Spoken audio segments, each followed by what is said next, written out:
এক সানডেতে কোনো রকম প্ল্যান ছাড়াই আমি, আমার ভাগ্নি, তার হাজব্যান্ড এবং আমার ওয়াইফ বেরিয়ে পড়লাম কোথাও লাঞ্চ করা যায় কিনা। আমরা বেরিয়েছিলাম ভদ্রেশ্বর থেকে এবং আমরা দিল্লি রোডে নানা জায়গা ঘুরে, অনেক ধাবা ঘুরে কোনোটাই পছন্দ না হয় আমরা আবার দিল্লি রোড থেকে একটা রাস্তা, যেটা ভোলা রোড বলে, যেটা চন্দননগর যায়, সেই রাস্তায় গেলাম। সেই রাস্তায় গিয়ে আমরা চন্দননগরের উদ্দেশ্যে জার্নি করলাম। তো নানা রকম ভিড় ভাড় সব কিছু ঠেলে ভালো রাস্তাও পেয়েছি করে আমরা অবশেষে পৌঁছলাম জিটি রোডে।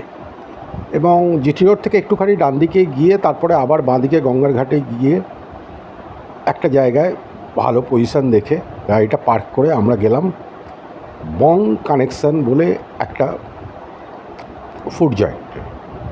এটা কোনো দিন আমি যাইনি। চন্দননগরের দু একটা জায়গায়, এই যে দিকটা হচ্ছে গঙ্গা, এই দিকটা হচ্ছে জিটি রোড এবং এর মাঝখানেই এই বং কানেকশান।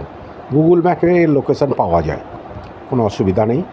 তা ভেতরে ঢুকে খুব ভালো লাগলো, জায়গাটা খুবই সুন্দর এবং তখন বেশ আমাদের খিদেও পেয়ে গেছিলো। তো আমরা আর বেশি সময় নষ্ট না করে অর্ডার দিয়ে দিলাম।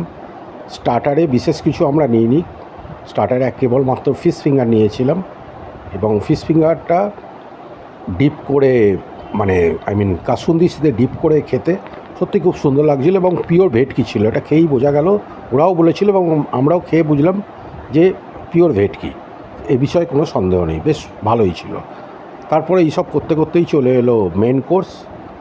মেন কোর্সে আমাদের ছিল বাসন্তী পোলাও, মাটন পোলাও, চিকেন ডাক বাংলো এবং ধোঁয়া মাটন। এই ধোঁয়া মাটনটা সম্পূর্ণ নতুন আইটেম, আমি কোনো দিন খাইনি। আর হ্যাঁ, সাদা ভাতও নিয়েছিলাম এক প্লেট।